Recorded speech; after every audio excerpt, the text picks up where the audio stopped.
Welcome to SIW's Data Engineering course, Module 12, the Spark Shell versus Spark Applications. The Spark Shell is great for interactive data exploration, but when it comes to running independent jobs like ETL or streaming, Spark applications are the way to go. These applications can be written in Python, Scala, or Java. Every Spark program requires a Spark context, and, if you're using Spark SQL, a Spark session.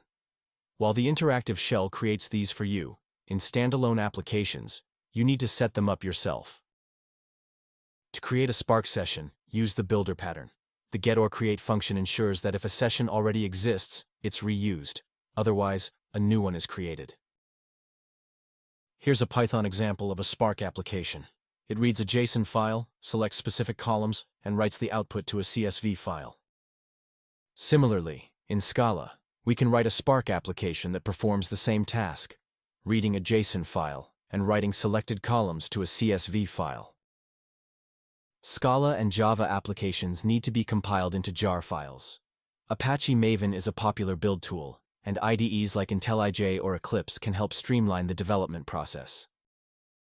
To run a Spark application, use the Spark submit script. Here's how you can run both Python and Scala applications. The Spark submit script offers many options to configure how your application runs, including general flags and Yarn-specific settings. Spark applications can run locally or on a cluster. In client mode, the driver runs locally, while in cluster mode, it runs on the cluster itself. In client mode, the driver runs on the gateway node, while executors run on worker nodes. This setup requires direct communication between the driver and the cluster. In cluster mode, the driver runs in the application master on the cluster, making it a common choice for production systems. The Spark UI provides real-time insights into your application's performance. You can access it locally or through the Yarn UI. Once your application completes, you can use the Spark History Server to review its performance metrics. In summary, use the Spark Shell for interactive exploration and Spark applications for independent jobs.